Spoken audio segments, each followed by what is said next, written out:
ನಾವು ಸಣ್ಣ ಇದ್ದಾಗಿಂದ ಕೇಳ್ತಾ ಬಂದವಿ, ಇಬ್ಬರು ಗಂಡ ಹೆಂಡತಿದ ಬ್ಲಡ್ ಗ್ರೂಪ್ ಸೇಮ್ ಇದ್ರೆ ಅವ್ರಿಗೆ ಪ್ರೆಗ್ನೆನ್ಸಿ ಆಗಕ್ಕೆ ಕಷ್ಟ ಆಗ್ತತಿ. ಮತ್ತು ಪ್ರೆಗ್ನೆನ್ಸಿ ಆದ್ರೆ ಅಬೋರ್ಷನ್ದ ಚಾನ್ಸ್ ಹೆಚ್ಚಿಗೆ ಇರ್ತಾವೆ. ಮತ್ತು ಪಾಪು ಅಂಗವಿಕಲಾಂಗ ಹುಟ್ಟಕ್ಕೆ ಜಾಸ್ತಿ ಚಾನ್ಸ್ ಇರ್ತಾವೆ. ಹಂಗೆ ನಾವು ಕೇಳ್ತಾ ಬಂದವಿ. ಅದಕ್ಕೆ ಇದ್ರ ಬಗ್ಗೆ ಇವತ್ತು ಡಿಸ್ಕಸ್ ಡಿಟೇಲ್ ಒಳಗೆ ಮಾಡ್ತೀನಿ. Hello, I am doctor Sunita Lodaya, fertility and reproductive specialist, practising gynaecologist since last 25 years. First blood group ಒಳಗೆ ಏನಿರ್ತೈತಿ ಫಸ್ಟ್ ನೋಡೋಣ. ಬ್ಲಡ್ ಗ್ರೂಪ್ ಒಳಗೆ 2 ಭಾಗ ಇರ್ತೈತಿ. ಫಸ್ಟ್ ಗ್ರೂಪ್ ಬ್ಲಡ್ ಗ್ರೂಪ್ ನಿಮ್ದು ಎ ಬಿ ಓ 4 ನಮೂನಿ ಒಳಗೆ ಯಾವ್ದು ನಿಮ್ದು ಬ್ಲಡ್ ಗ್ರೂಪ್ ಇರ್ಬೋದು. 2ನೇದ ಭಾಗ RH ಕಂಪೋನೆಂಟ್. ಇದರ ಒಳಗೆ ಬ್ಲಡ್ ಒಳಗೆ RH ಫ್ಯಾಕ್ಟರ್ ಇದ್ರೆ ಅವ್ರದ್ದು ಬ್ಲಡ್ ಗ್ರೂಪ್ RH ಪಾಸಿಟಿವ್ ಇರ್ತೈತಿ. RH ಆ್ಯಂಟಿಜನ್ ಇಲ್ಲ ಅಂದ್ರೆ RH ನೆಗೆಟಿವ್ ಇರ್ತೈತಿ. ಇದರದ ಅರ್ಥ ಬ್ಲಡ್ ಗ್ರೂಪ್ ನಿಮ್ದು A positive A negative, B positive B negative, AB positive AB negative, O positive O negative. ಇದು ಯಾವುದೇ ನಮೂನಿ ನಿಮ್ದು ಬ್ಲಡ್ ಗ್ರೂಪ್ ಇರ್ಬೋದು. ಓಕೆ, ಅದಕ್ಕೆ ಈಗ ನಾವು ನಿಮ್ಗೆ ಉದಾಹರಣೆ ಹೇಳಿ ಡಿಸ್ಕಸ್ ಮಾಡ್ತೇನೆ.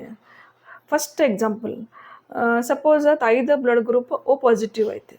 ಆಮೇಲೆ ಹಸ್ಬೆಂಡ್ದ ABO ಒಳಗೆ ಯಾವುದು ಪಾಸಿಟಿವ್ ಗ್ರೂಪ್ ಇದ್ದರೆ ಈ ಪ್ರೆಗ್ನೆನ್ಸಿ ಒಳಗೆ ABO ಇನ್ಕಾಂಪೆಟಿಬಿಲಿಟಿ ಆಗೋದ ಚಾನ್ಸ್ ಇರ್ತೈತಿ.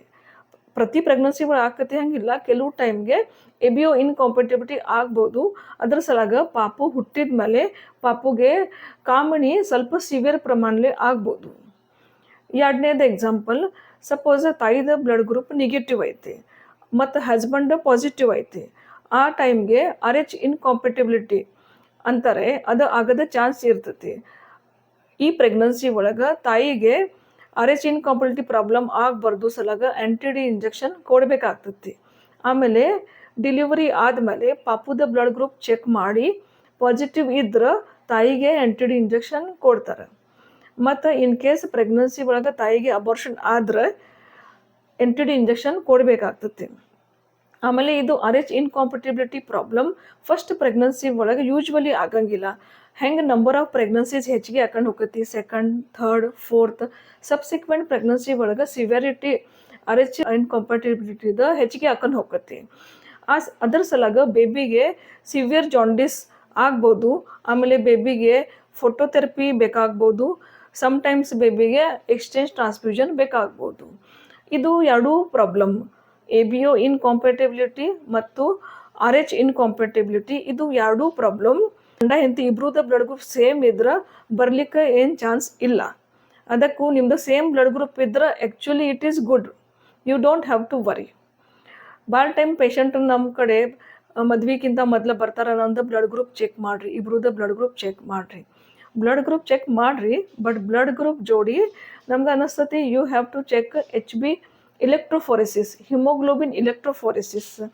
ಇದರ ಒಳಗೆ ಇದರ ಟೆಸ್ಟ್ ಒಳಗೆ ಅಕಸ್ಮಾತ್ ಬೇಬಿಗೆ ಮುಂದೆ ಥಲಸೀಮೆ ಆಗೋದ ಚಾನ್ಸ್ ಇದ್ದರೆ ನಮ್ಗೆ ಗೊತ್ತಾಕತಿ. ಅದರ ಪ್ರಕಾರ ನಾವು ಪ್ರಿಕಾಷನ್ಸ್ ತಗೋಬೋದು. 2ನೇದು ಸಾಧ್ಯಷ್ಟು ರಿಲೇಷನ್ ಒಳಗೆ ಮದ್ವೆ ಅವಾಯ್ಡ್ ಮಾಡ್ಬೇಕಂದ್ರೆ ಮಾಮ ಸಾದರ ಮಾವ ಮಗ ಅದ ಮದ್ವೆ ಅವಾಯ್ಡ್ ಮಾಡ್ಬೇಕ್ರಿ. ಇನ್ ಕೇಸ್ ಅವಾಯ್ಡ್ ಮಾಡೋಕೆ ಆಗಂಗಿಲ್ಲ, ಹಂಗಿದ್ರೆ ಜೆನೆಟಿಕ್ ಸ್ಟಡಿ ಮಾಡ್ಬೇಕ್ರಿ. ಇದರ ಒಳಗೆ ಬೇಬಿ ಪ್ರೆಗ್ನೆನ್ಸಿ ಮತ್ತು ಅಬೋರ್ಷನ್ ಆಗೋಕ್ಕೆ ಚಾನ್ಸ್ ಎಷ್ಟು ಪ್ರಮಾಣಲಿ ಐತಿ, ಪ್ರೆಗ್ನೆನ್ಸಿ ಆದ್ರೆ ಬೇಬಿ ಒಳಗೆ ಅಬ್ನಾರ್ಮಲಿಟಿ ಆಗೋದು ಪರ್ಸೆಂಟೇಜ್ ಎಷ್ಟು ಇರ್ಬೋದು ಅದು ನಮ್ಗೆ ಗೊತ್ತಾಗ್ತತಿ. ಅದಕ್ಕೆ ಹಸ್ಬೆಂಡ್ ವೈಫ್ದ ಸೇಮ್ ಬ್ಲಡ್ ಗ್ರೂಪ್ ಇದ್ರೆ ಇದು 2 ಪ್ರಾಬ್ಲಮ್ ನಿಮ್ಗೆ ಬರೋಂಗಿಲ್ಲ ಮತ್ತು ಏನು ರಿಸ್ಕ್ ಇಲ್ಲ.